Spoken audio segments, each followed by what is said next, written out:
2, 1.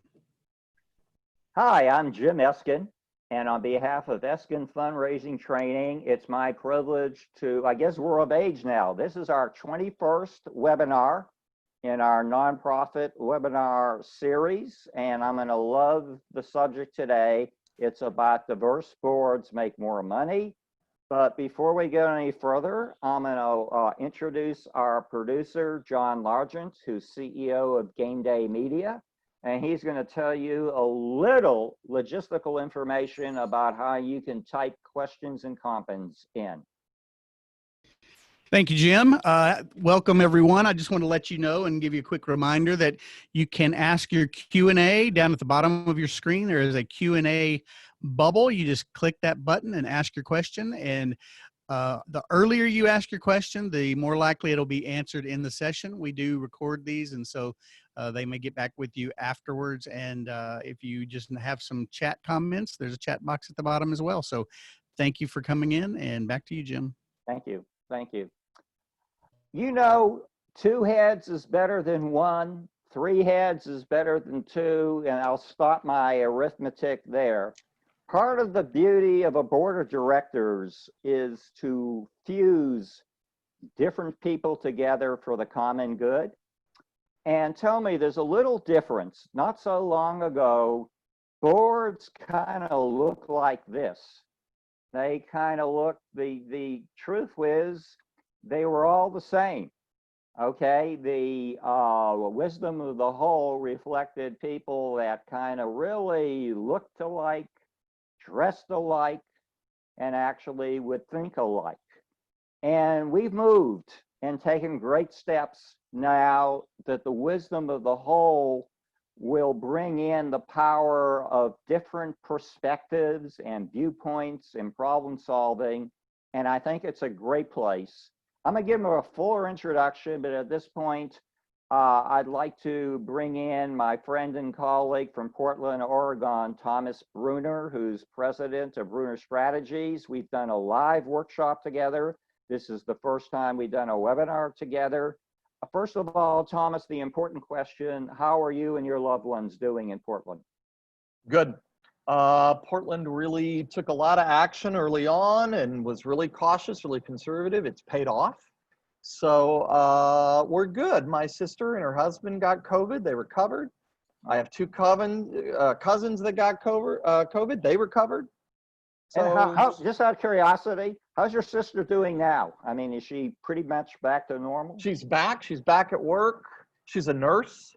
So she's working on a floor where 9 or 10 folks have COVID, and she is all suited up and hazmated up, and she's back in action, and her husband's back at work too. Well, we have a favor to express our appreciation. It's the nurses and the doctors and the healthcare providers and the first line responders that are our heroes. And by the way, I love that Thomas did a workshop, Thomas, when was it? Last October. And it was about how to mobilize the power of boards. And he said in every case that he's worked where the board was diverse, it raised more money. We had a couple of drinks together, but I didn't forget that line. And Thomas is going to talk about, this is another example, Thomas, I believe in fundraising, that doing the right thing is always doing the smart thing. And that has to do with board diversity. You know, our nonprofit sector is very diverse of 1.5 million different organizations with all the different missions under the sun. And Thomas, part of our audience is CEO and executive directors of nonprofits. It includes directors of development. It includes those wonderful people who work hard. We just don't pay them. They're called board members and volunteers, and they prove every day that one person can make a difference. And I think they have a superpower, and you've seen it close up. It's passion. They believe so much in what they're doing. And just like your sister that's a nurse, we thank them, because I think sometimes I believe that wisdom has to get into a bumper sticker. But I fervently believe, and I know you agree, when our nonprofits do well, America does well. And because I don't care what your mission is, your nonprofit is in the job of touching, improving, and saving lives. And those are pretty important words right now. You were essential before COVID. And I want to thank all our nonprofit partners who are participating today. You're more important than ever. And we have a little tradition that we started on show 2. This is our mantra, Nonprofit Strong. And I'd like to ask all our attendees to type in those 3 words, Nonprofit Strong. I have a bonus question for you, Thomas. What are we? Nonprofit strong. You got that right. After a very fulfilling career in higher education advancement, about 25 years long, which gave me the opportunity, Thomas, to work with really an impressive gathering of business and community leaders who were fearless in everything they took on their lives, with one exception, asking for a gift. And so I decided I wanted to declare war on the fear of asking for a gift for a favorite cause. And what's most of fear based on? It's based on the unknown. And I think as practitioners, we can do a better job of demystifying the art and science of fundraising. And I firmly believe that you can take a nonprofit staff member or volunteer who has the Jeffersonian values of a knowing head and an honest heart, and we can give them a little training and turn them into fabulous fundraisers. This is our series, and it's going to continue to the end of the year. Our niche is Wednesday afternoons, 4 to 5 p.m. Central Time. And I am tickled pink. Am I tickled pink? I think I'm tickled purple by the way my shirt's showing up, that we have people, Thomas, tuning in from all over the country. And we're trying to I have someone who's registered from Jerusalem. It's midnight right there. So I'm trying, right now he's being content and just watching the replay. We produce a monthly newsletter. It went out this week. It's called Stratagems. And we'd love to send that to you, because if you get the newsletter, you'll also get invited to these free webinars. And if we don't have you in the database, right after this show, we're going to post the slides and the recording, and you can click there and add your name. And last year, I was proud to publish my first book, 10 Simple Fundraising Lessons. It's 80 pages. It's a quick read, folks. And we'd like to think, Thomas, you know, whether it's live or in cyberspace, you and I know a lot about this business, but so don't our attendees, you know, who are the senior staff and the board members. And we like to think of ourselves as a community, a learning community, particularly now, the fundraising world we were brought up on. It emphasized what? Face-to-face contact, especially when asking for a major gift. That was the rule. And our world has changed. And guess what, folks? Virtual fundraising is working. And we're going to talk a little about that. We're going to talk about that every week. Okay, enough of my pre-show. Now it's my privilege to bring in the president of Bruner Strategies. I'm a little jealous. You know, when I was talking about the wisdom of the whole, you're like a whole board of directors in one human. You've done so many different things, but there's a common denominator. You were always making things better for others. And so thank you. He was a CEO of what he called a scrappy startup in San Antonio. I might add, San Antonio claims Thomas. He grew up here, okay? And we met here at a meeting. And he was vice president of the nation's largest humanitarian organization.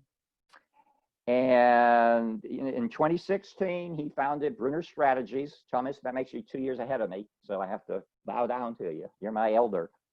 And he has continued doing great work in the arenas of leadership, in governance, in development, and particularly what we're going to talk about today, and I'm very excited about talking about this topic with him, is diversity, equity, and inclusion.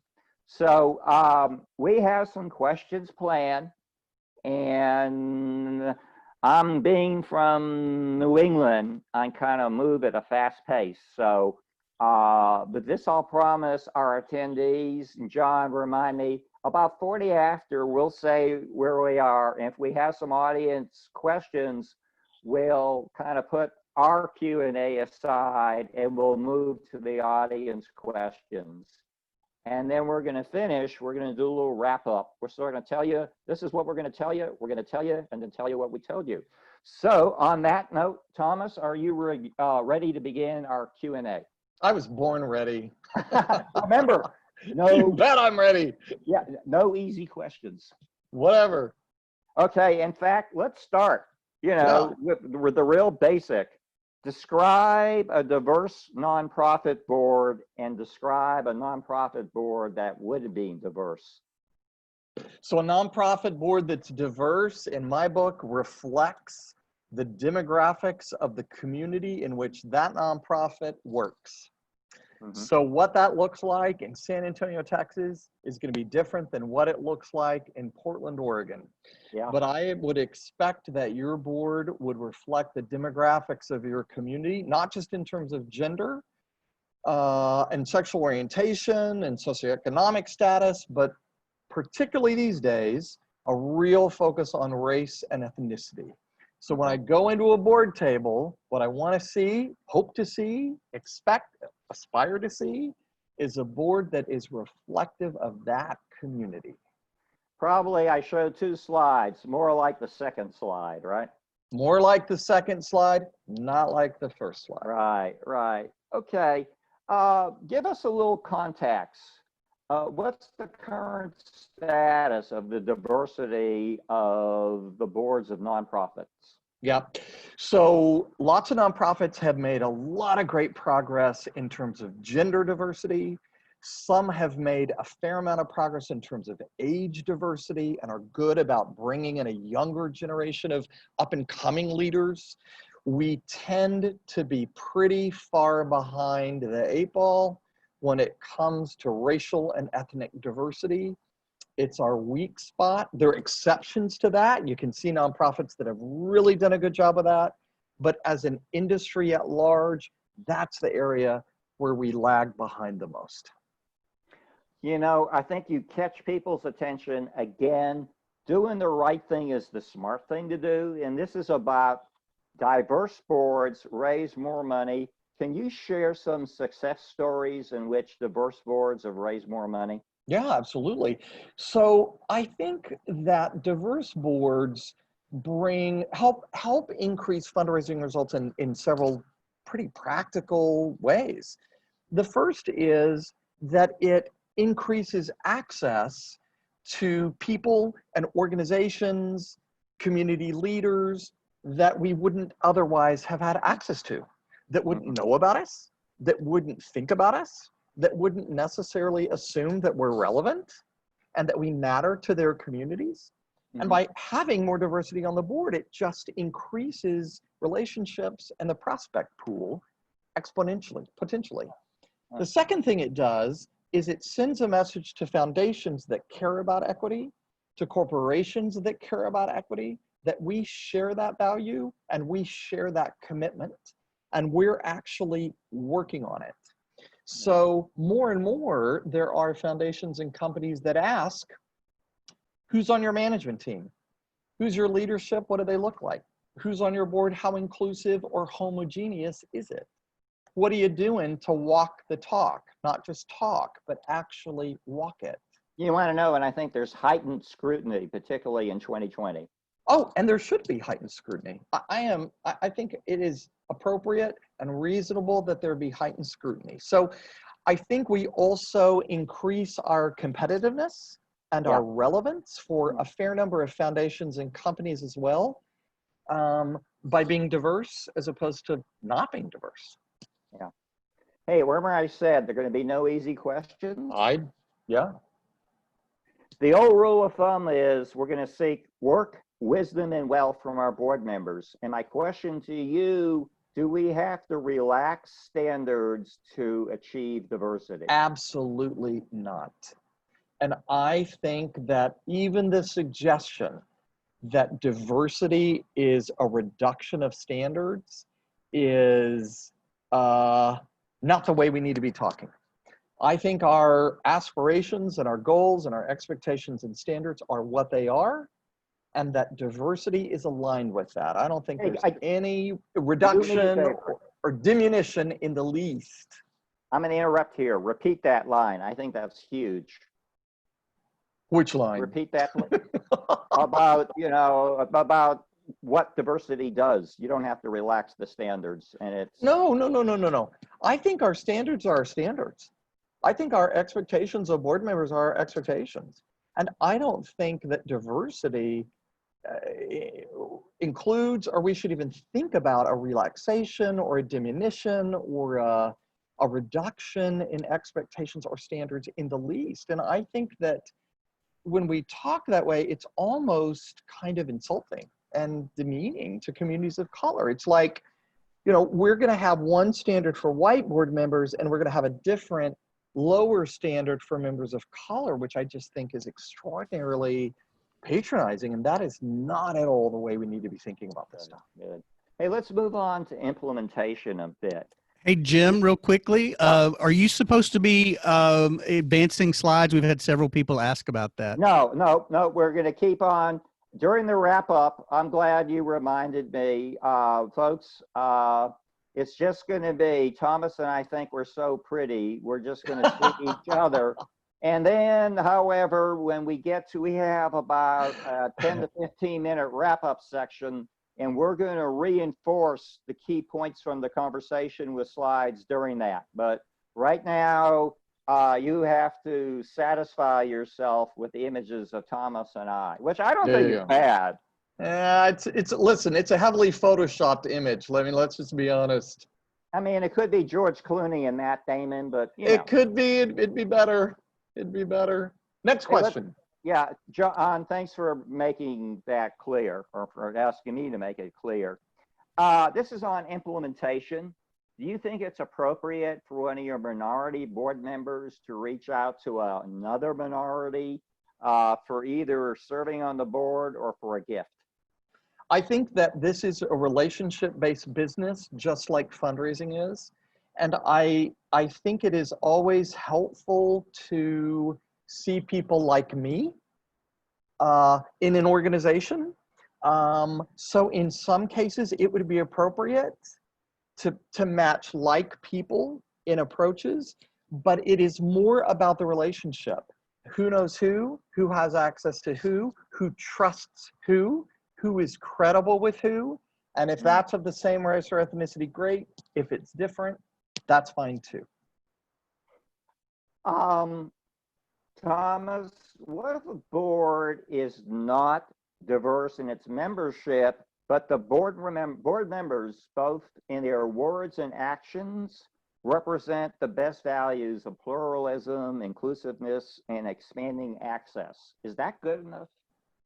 No, absolutely not. Wow. This is about representation at the table. This is about nothing for us without us. This is about the direct user voice of people of color at decision-making tables. And there is no substitute for that except direct representation, regardless of how nice and how good and how woke and how progressive you are as a white person. Thank you. Very clear on that answer. How essential is it, Thomas, for a nonprofit to show diversity in its leadership, both at the management and board level? It's absolutely essential. This is about how decisions get made. This is about the lens and the perspective through which those decisions are made. It's about including people of color at all key levels of power and influence.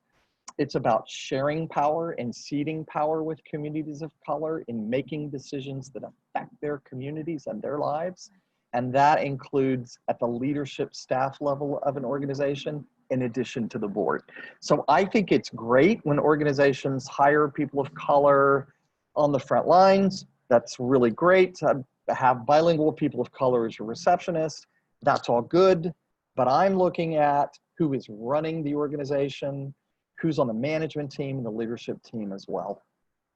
That leads right into our next question. How about if the nonprofit has a CEO who represents a minority, has a lot of staff that come from diverse backgrounds? Is that good enough? But their board is not diverse. No, it's not good enough. I think it's a great thing to have leadership that is representative of people of color. That's great, but it's not an either or. It's a both and. So, you know, EDs and CEOs have bosses too. They have power too. They're making decisions. They drive priorities. They drive resource allocation. And at that table too, there needs to be a representation of that's reflective of the community that you live in. And can I say one thing? You sure can. Just to put this in context. So in the city of San Antonio, and I understand that a lot of your audience doesn't just serve the city of San Antonio. Some may be calling from Jerusalem, I get it. Yeah. Some may serve multiple counties in South Central Texas, but just using San Antonio as a placeholder, 3 out of 4 people in the city are of color. Mm-hmm.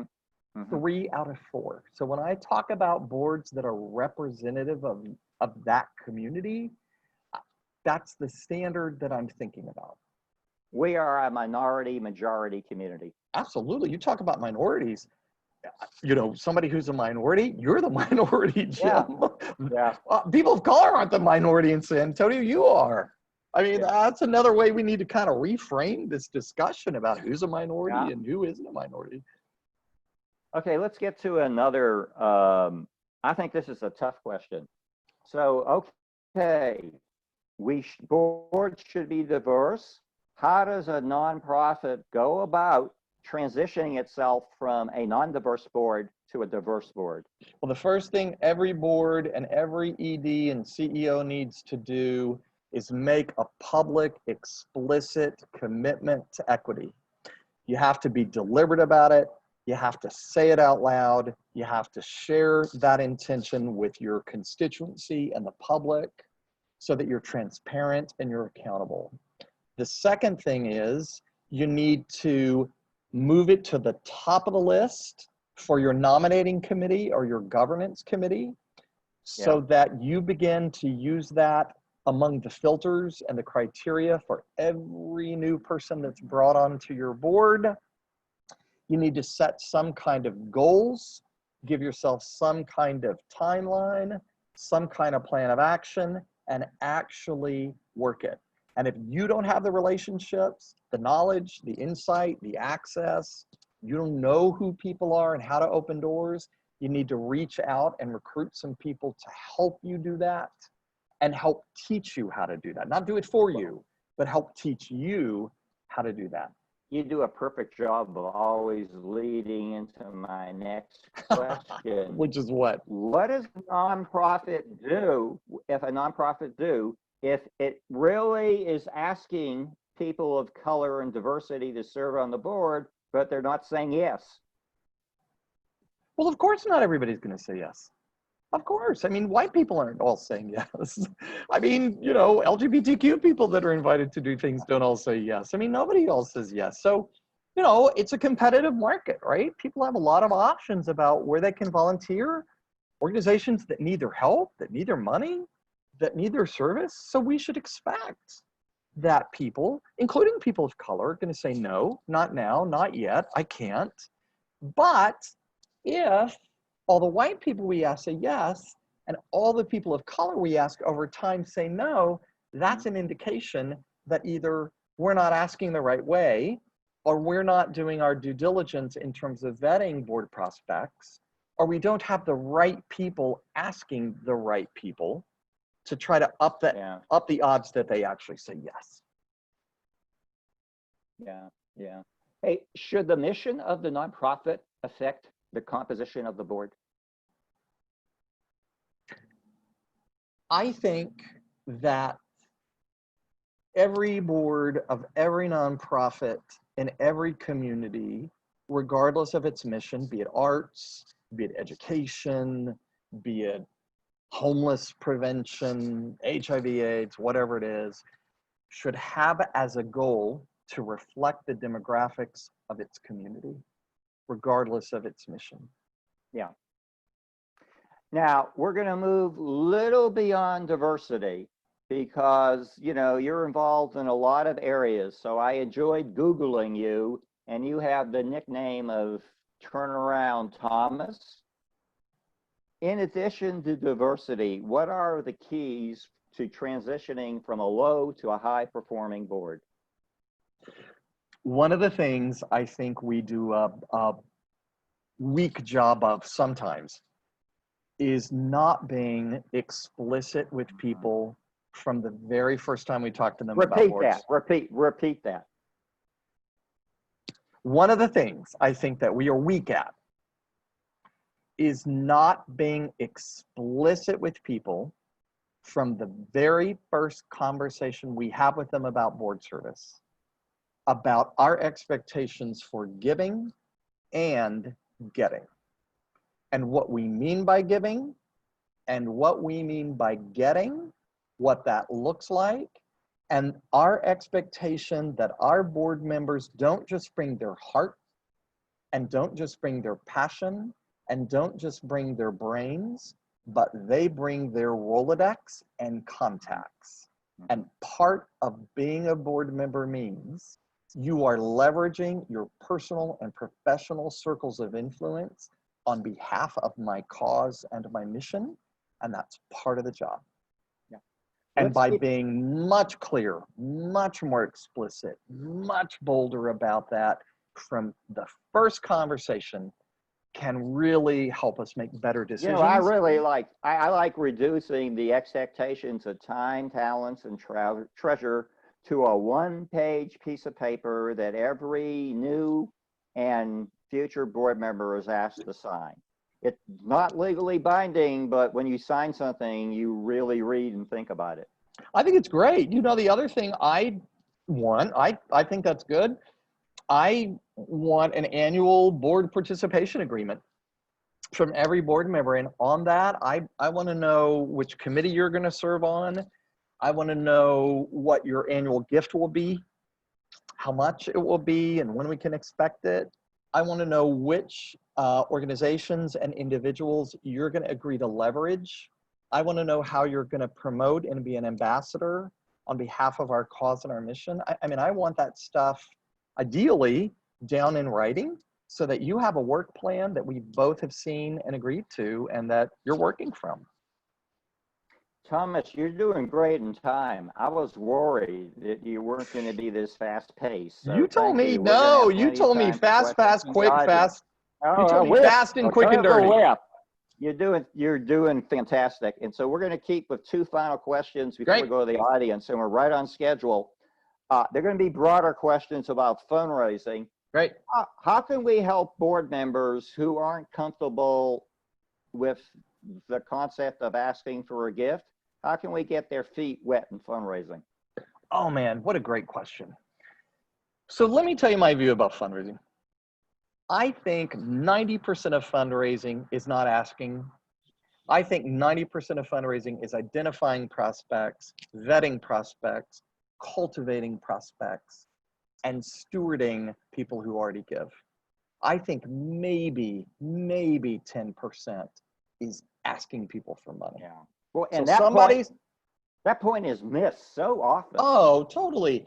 And when a board member says to me, I don't like fundraising, I don't want to ask for money, my response is 90% of fundraising is helping me identify, cultivate, and steward. So I don't care if you don't like asking for money, I can still use you, I still need you, and I need every single board member engaged somewhere on the fundraising continuum. If it's not asking, which I hope it is, but if it's not, believe me, it's going to be in cultivating, stewarding, and identifying. And I think that counts. Yeah, if everyone loved asking, people like Thomas and I wouldn't have had jobs over the last 40 years. You know what, Tim? I love asking people for money. It brings me great joy. I felt when I was in the trenches, it was an empty day with me if I didn't make an ask. By the way, it was an empty day that night if I didn't have a bowl of ice cream. So I needed to make an ask and enjoy a bowl of ice cream. I love it. Yep. So I'm asking this of every guest on this show. I talked about, fundraising's new frontier. You and I were schooled on the value of face-to-face meetings, particularly when asking for gifts. Yep. What are you hearing about? What do you think about this new world of virtual asking? I think it is filled with possibility. And I think the same principles apply. I think face-to-face stuff still works. I think voice-to-voice stuff by phone still works. I think mailing people personalized notes and letters and news clips in the mail still works. I think sharing video clips and photos online and electronically via email still works. I think there are still organizations raising buckets of money. And instead of focusing on what we can't do and getting hung up on what won't work anymore, we need to lean in, be hard, be bold, and embrace this new world order as long as it takes. And if that and means they're a year or asking, two, their missions don't go away. they don't go away. And here's the other thing. I don't want to hear from you about how awful it is in your nonprofit if I'm a prospective donor.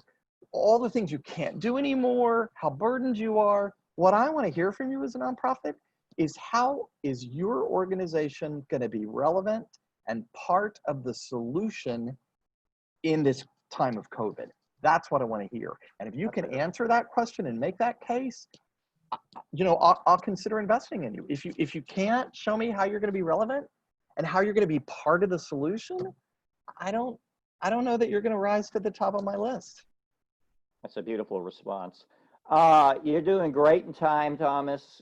John, we're ahead of schedule, and I am going to show some slides, and Thomas is going to help me kind of recap what we learned. But at this time, we have plenty time of questions for the audience. Is there anything in the queue? Yeah, actually, there are a few questions here. We got time.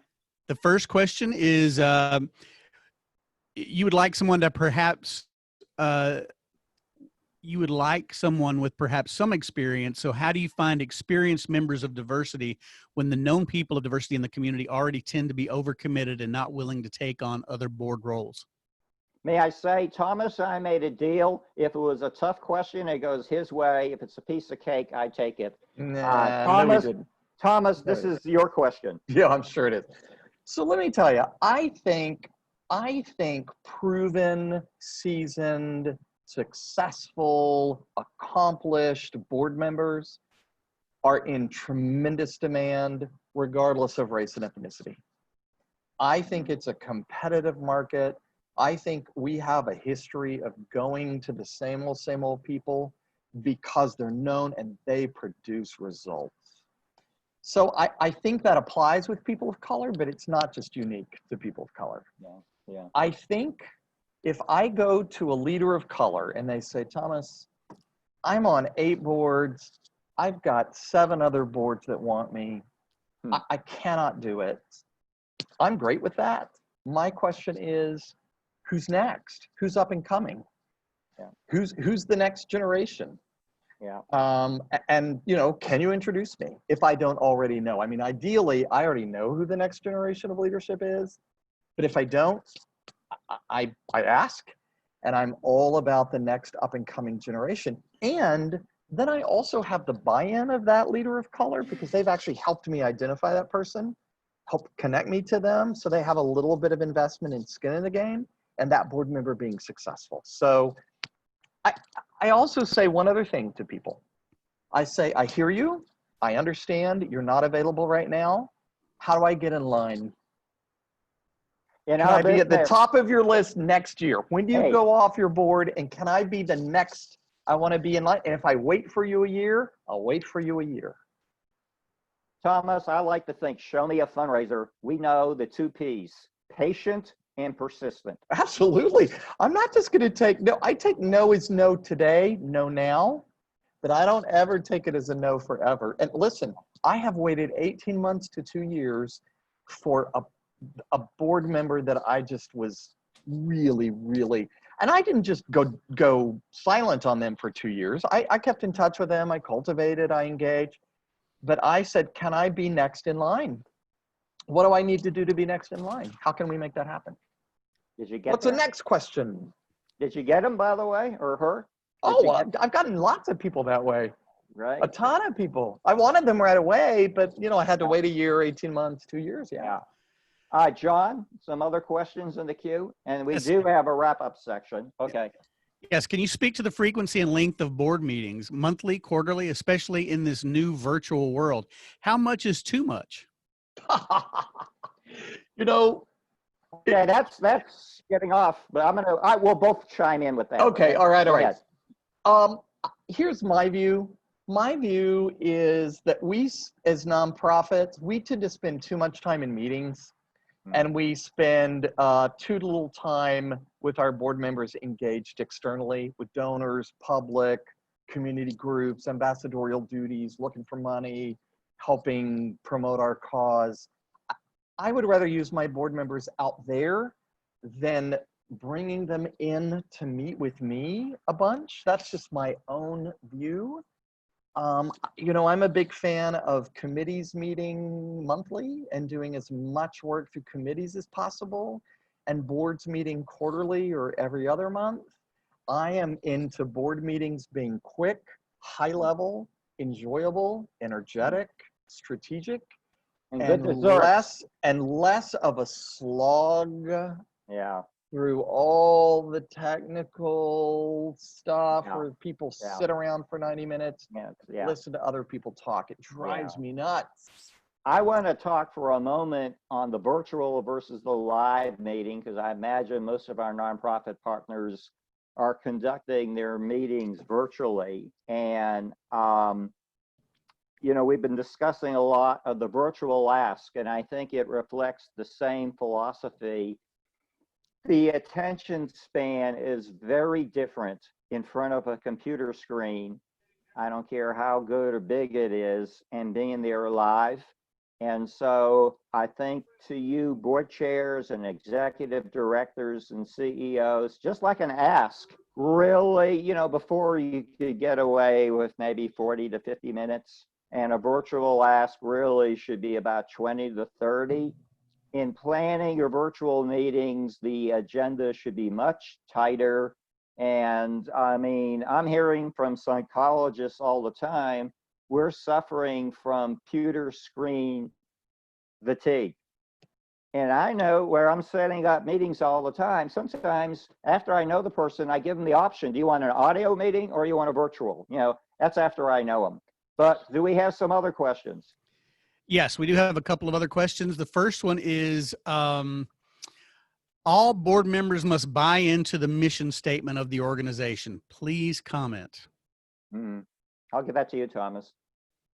Yes. Yeah, absolutely. That's a given. Yeah, I got to buy into it. Absolutely. If they don't buy into it, I don't want them on the board. You know, I feel that way about every staff. If you don't, every staff, every volunteer, every board member, you buy into the mission. If you can't, particularly now when the nonprofit environment is so competitive, I mean, everybody has to be passionate. Yeah. Well, let me say, I understand passion. I mean, I'm a passionate guy. I'm all for passion. I'm all for it, but you know, passion looks different and it sounds and feels different in different people. But absolutely, every board member, every staff member, every volunteer has to buy into the mission. If they don't, why are they here? I don't want them here. Yeah. And why do you want them, and why do they want you? I'll tell you what. One more quick question. It says the problem with the board I currently serve on is the circle is too small. How do you recommend expanding? Yeah. So I want to comment after Thomas. Go ahead. That's fine. So this is a killer for diversity. An absolute killer is, you know, we come from the same demographic niche, and we all look around and say, well, who do you know? And who do you know? And who do you know that could be on the board? And guess what? A lot of the people we know kind of look like us, kind of come out of our demographic niche. So we just keep perpetuating homogeneity on our boards. I think if you have a board that is not diverse and has the same circle, My recommendation would be to look at your staff, look at your volunteer core, look at your donor core, look for people who do have a diverse perspective, have relationships you don't, access you don't, and invite them to serve on your nominating committee or your governance committee, and actually let them help shape your prospect pool. And you will learn over time about communities you don't know about. You'll develop relationships you didn't have, and they can teach you how to be better and think broader, and they can help get you out of the box that you're in. I want to offer this sniff test for our nonprofit boards. If you have too many board members that share a fence, I think your outreach and diversity programs are lacking. Or a zip code. Yeah, right. Or a zip right. code. I mean, really, I mean, that's not a bad sniff test. Thomas and I are kind of wrap up. And by the way, John, if someone types in a comment or question, we'll take it. And by the way, we are just perfectly, you know, everyone, Thomas is in Portland, so maybe he's 2 hours earlier and he's just more alert than the rest of us. We made a minute by minute plan and we're precisely on it. In wrapping up, we're saying that, you know, nonprofits just don't mirror society. Nonprofits have a proud history of leading on important issues of social justice and progress. Diversity, and I'm going to take a second again. I'm using a line from a movie. I mean, diversity, there are so many levels of diversity. I could tick off 10. You know, diversity, sure, it is gender, sure, it is race and ethnicity, it's generational, it's physical capabilities, it's discipline. Do you want 15 lawyers on your board? I mean, diversity is a lot of things. Thomas? You know, I agree with you completely. I will say this. I think we're at a moment in our country's history where we are having a reckoning specifically around race. I think it's a good reckoning. I think it's long overdue. And I think in a city like San Antonio, lots of diversity matters, but race and ethnicity, I would suggest be at the top of your list. And you pointed out diversity and reflecting the community you live in. It can be different in San Antonio. It can be different in Portland. It can be different in San Francisco and Chicago. So, you know, there's no simple formula, but a key thing is to reflect your community. The why, you could give a list, you could go on probably for an hour, but do you want people who all have the same perspective? We need boards to help us solve problems. Do you want to have a board of 15 members giving you 15 of the same perspectives? I have often found that answers are somewhere in the middle, and that's what a diverse board can give you, is the true wisdom of the whole. And take a second to explain the difference between diversity, equity, and inclusion.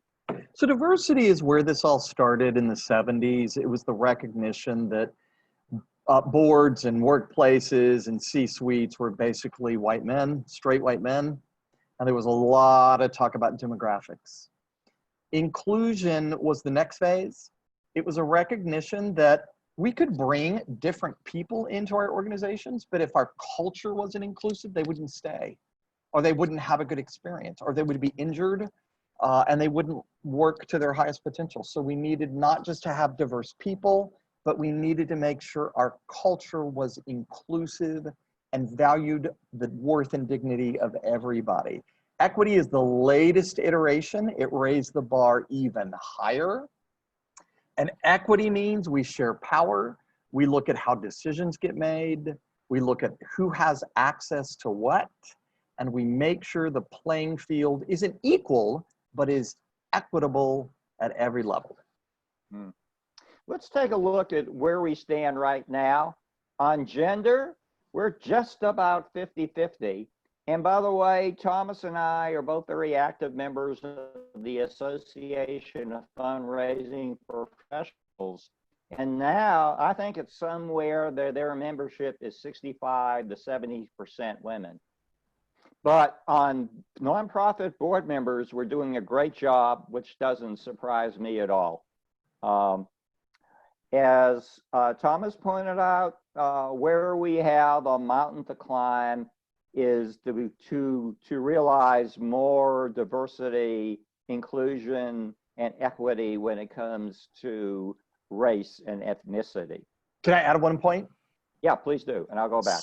So according to the Census Bureau, the entire nation tips, the entire nation, not just cities like San Antonio and San Diego and Santa Fe, the entire nation will become majority minority, meaning there will be more people of color in the United States than not as early as 2042. And that is right around the corner. So talk about being relevant and competitive. We got to get going on this stuff. By the way, let's agree when that happens in 2042, we'll do another webinar together. Great, let's do it. Let's do it. On generational balance, we're not quite there too. We tend to get older, and of course, I have a different perspective on what older is than I had 20 years ago. And I think part of this is money still in many ways is in the hands of older people. Absolutely. And of course, 25 years ago, I would have given you a definition that I think that's swaying, our board representation. We're catching up, but still too on age. As you see here, 83 or over the percent are over the age 40. Then we were talking about implementation. You're a non-diverse organization and you get it and you want to become diverse, and it takes some work like anything else, that you prioritize in your organization. It has to be intentional. You're saying you really should put it in writing as a goal of the governance committee. It should be authentic. And in other words, you're not just doing it for show and checking off a box. Again, you have to believe it. Can I add something? Yeah, that's why I'm pointing at you. Okay. Oh, good. I can't tell you're pointing at me. Thanks. So let me push this a little further. Yeah, please. I think having people of color and people of diverse genders and sexual orientations and race and ethnicity and religions and geographies and socioeconomic status, I think having them at the table is good. But I also think it doesn't just stop there. I think they need to be at the head of the table. I think they need to be in positions of leadership. I think we need to consider that when we appoint committee chairs, when we populate executive committees, when we think about who will be our presidents going forward. It is not sufficient to just have a seat at the table. We need people of color at the head of the table as well. Great point. And again, we're talking, intentional. I can't tell you how many boards I've sat on and somebody's recruited because they were a neighbor or the same zip code. And that thinking is not going to get us diverse, is it, Thomas? Nope. And what we want to do is cast a wide net. America is very different. And that's, I think, at the end of the day, that's the greatest strength and beauty of our heritage, from many one. And in diversity, you want to have a wide net. Here's a good, when Thomas was saying you don't have to relax standards, this is the latest data from Giving USA. The majority of American households contribute to charity. The average gift is $2,500. It's about 2.6 of their volunteer. And also, Thomas, I found that gifts of time and money usually go hand in hand. And so volunteers are a prime source of board members. Would you like to comment? Yeah, I think that's great. I think that looking at your donor base, looking at your volunteer base is also a great place to look when you think about prospective new board members, for sure. And anything you want to happen, you commit to. And, investment is not dollars, especially it's investment of time. And on the nominating committee or the governance committee or whoever is involved in the board outreach and recruitment, you have to commit to it. And as you're saying, Robert, Thomas, that you're going to be getting a great return. This is one of our colleagues. He writes a column, quote, nonprofit with balls. Okay. Yep. I've heard him speak a few. Yep, me too. And he says something too that, do nothing for me without me.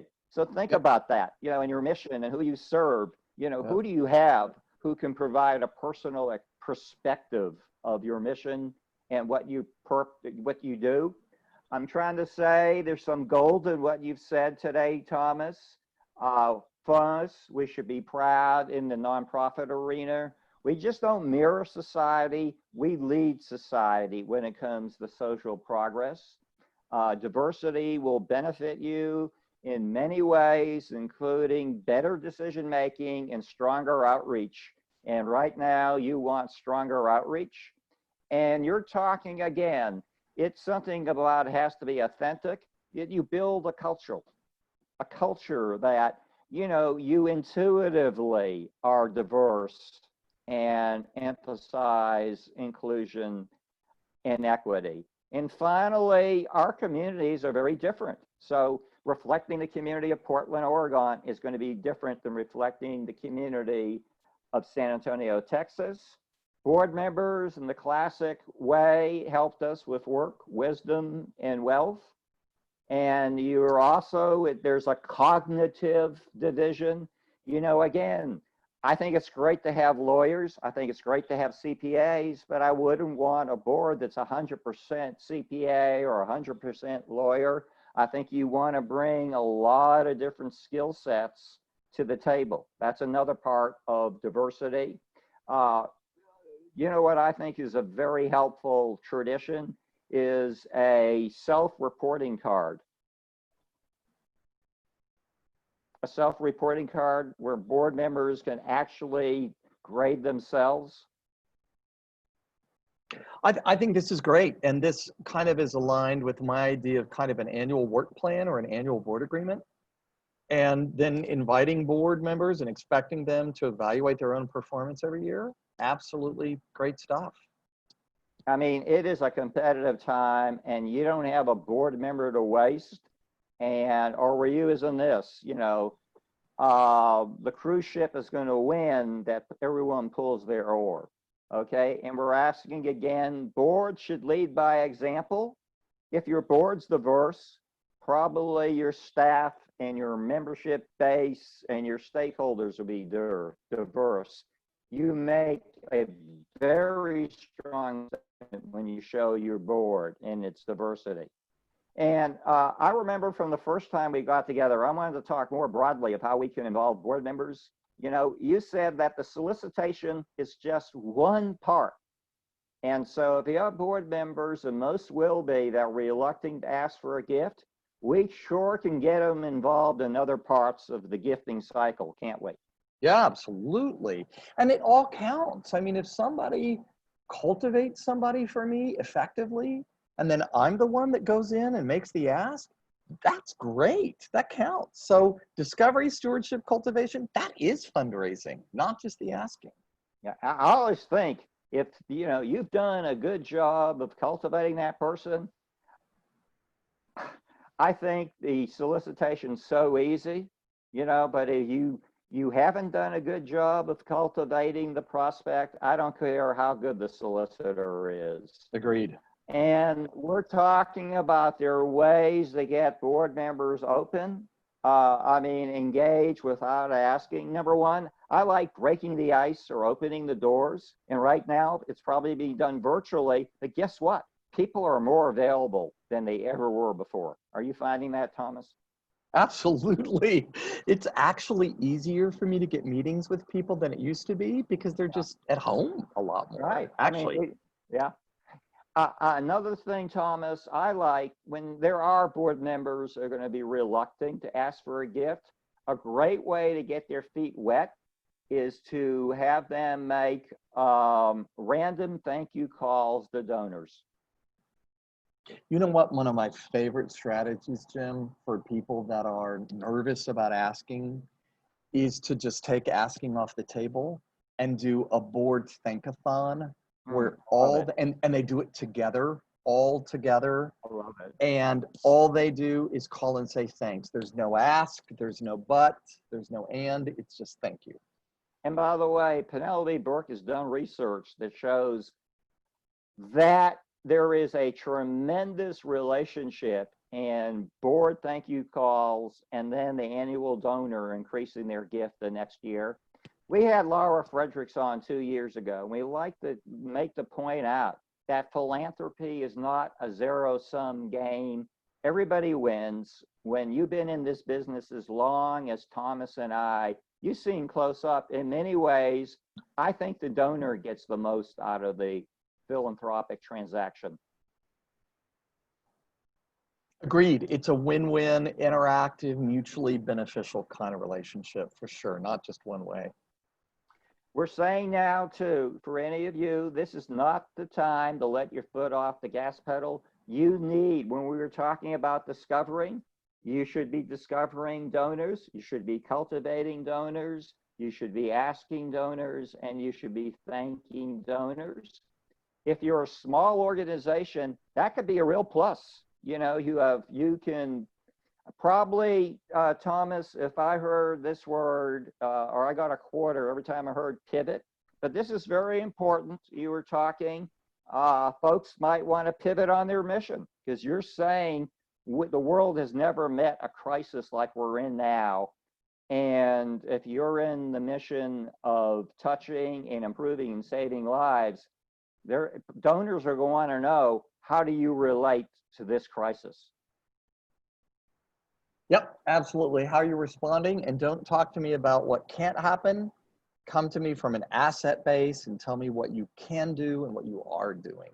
And they want you to make decisions. I know there's a temptation to watch what everyone else does, but I got to tell you, folks, fundraising is very competitive. And those who hesitate, those who snooze, lose. And so we're saying there's no reason at all. When I hear, oh, it gives me heartbeats when people say they're going to delay their asking. And is your mission going away? Not at all. You should be asking right now. Thomas, is what I'm pointing at you. Yeah, absolutely. Absolutely. This isn't about, we'll wait until COVID's over and then we'll figure it out and then we'll come back. It's about today, what you need right now, how you're helping right now, how you're part of the solution as we speak. And the truth is, we're all in the same boat because what we don't know is more than what we do know. And I close that actually philanthropy, the biggest predictor of philanthropy is the stock market. And actually the stock market is done amazingly well. And philanthropy is holding up better now than it did during the recession of 08 and 09. We like to point out that the majority of gifts come from individuals. That's just not individuals there, but bequests are individuals who have passed on. Family foundations are half family foundations. You add up 68%, 9%, 9%, that's 88%. So your prospect list, now don't get us wrong, we love corporations and foundations, but it should emphasize individuals. And we've learned, I think in advancement, we have an edge. We can raise money virtually, and probably, you know, what we want is quality touches. It can't be a physical touch, but probably a smart nonprofit is touching their donors virtually more than they were physically before. Increase that contact. And I like to say, treat them like family. We're speaking with our family and loved ones. We're finding out how are they doing. We're telling them how we're doing. We're asking is there any help we can provide. That's the way nonprofits should treat their donors, just like family. Be sensitive. There's a lot of computer fatigue. Maybe after 10 video calls, they want an audio call, okay? But I love the point you made. You know, we're in a world that is pretty grim right now. And if you have a positive story to share about a donor, a volunteer stepping up, send the word out. Send out something on social media or email. Because first of all, too, nothing lasts forever. I know it seems hard to appreciate that, but there is breakthrough on the other side of fear. And our job at the bottom, at the end of the day, is this: inspire donors about what their gifts can do. Now, Thomas, I have by the way, I give a money back guarantee. Will you back my guarantee? The more our friends ask, the more they ask, the more they're going to get. Would you agree? Absolutely, I agree.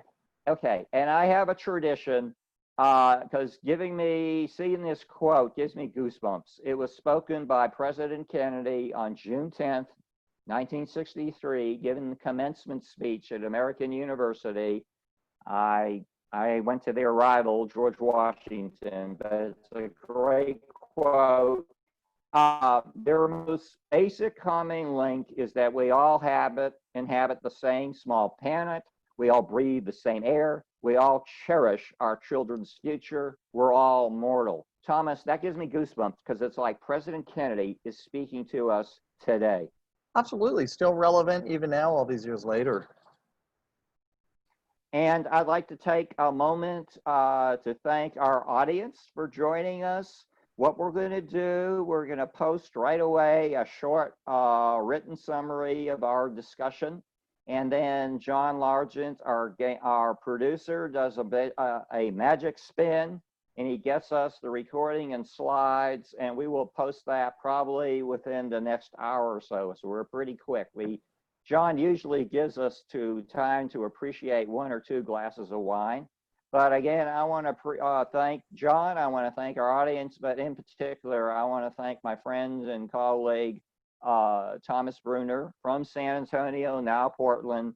And for all his life, all he's been doing is good things to help the world better. Thank you, Thomas, and stay healthy. Thank you. You too. Okay. Good night, folks. Good night.